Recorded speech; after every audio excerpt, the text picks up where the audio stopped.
To those of you who have seen my previous videos and have subscribed, I know there's not many of you, but to those of you who have, or anyone who's watching this, I had gone away for quite some time.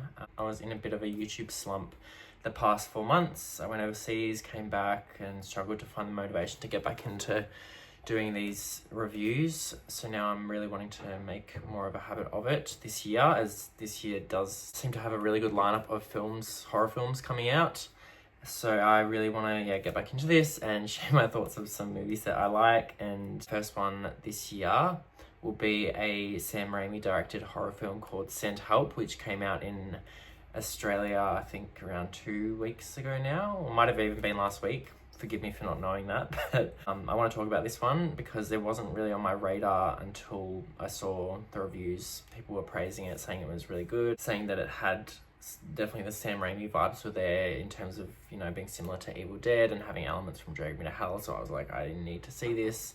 And I also love Rachel McAdams and Dylan O'Brien, so I really want to talk about this one today. So this one is about an employee and her boss who have to team up and survive when they get stranded on a deserted island after their plane crashes out somewhere near Thailand, and they have to rely on each other and use their resources and basically do what you would do if you get stranded on an island. So I'm a big fan of both of these two actors. I think Rachel McAdams to me will always be Regina George, but regardless, she does an incredible job in everything she does. Like Mean Girls, she's got The Family Stone, she's got The Hot Chick, which came out I think 2002. That was, loved that movie when I was a kid.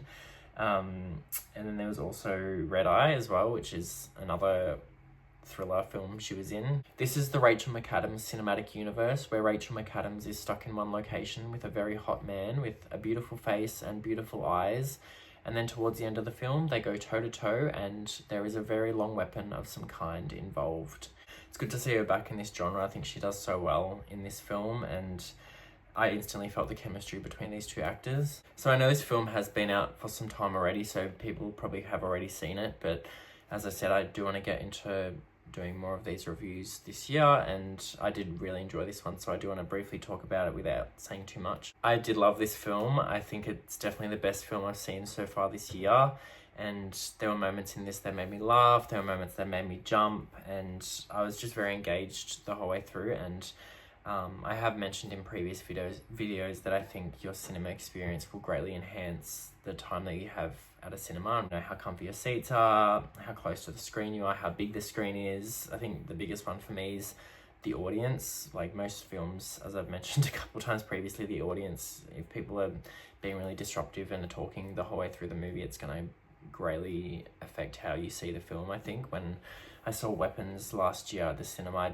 honestly didn't really think as highly of it as a lot of other people did when I saw it at the cinemas, but when I watched it at home on a rewatch, it's easily one of my favorite films of last year, and I definitely enjoyed it more on a rewatch than I did the first time round. It will just greatly enhance your experience of a film if you are engaged and you don't have any distractions. And luckily for my partner and I, we didn't have any of that with this film. Everyone was really silent. However, everyone was having a really good time and people were laughing and enjoying themselves. And it just reminded me why I love going to see these movies, because they are a lot better on a big screen and when you have a great audience to enjoy it with. I found many moments in this did really remind me of Drag Me to Hell. Some certain scenes, one in particular involving a jump scare and some eye-popping moments as well. Pun absolutely intended there. If you know, you know. And Raimi really knows how to make these moments comedic while at the same time being completely gag-worthy and horrific. And this movie, when it gets bloody, it gets really bloody, and I absolutely loved it. Some scenes involving a couple animals will be sure to make people squirm, and both of these main two leads I think were really hilarious. Especially Rachel McAdams in one scene towards the end with a wedding ring. I laughed out loud and I thought it was hilarious, and I'm a massive sucker for horror films that I wouldn't say are 100% horror comedy, but the makers of the film know how to add elements in the film that just make it really silly and over the top. Like Drag Me to Hell is actually a perfect example of that, and that scene in Evil Dead Rise when with the eyeball, you know which scene I'm talking about if you're a fan of that series.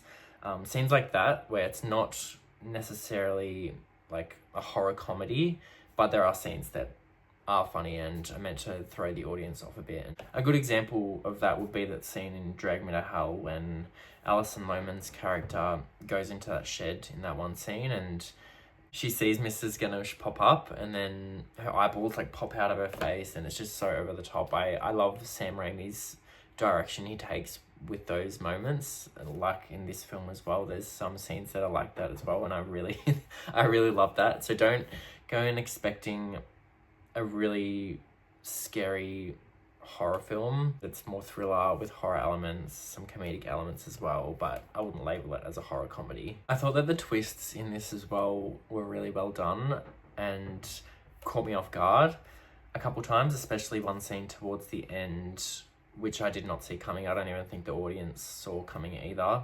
And I just had to laugh with how bonkers it was, where Dylan's character, I'm not going to say too much, but Dylan's character Bradley is chasing Linda, Rachel McAdams' character, and then he realizes that something she mentioned to him earlier in the film was a lie about the island, and he finds something on this island. I won't say what, but I actually really liked that plot twist and where it went.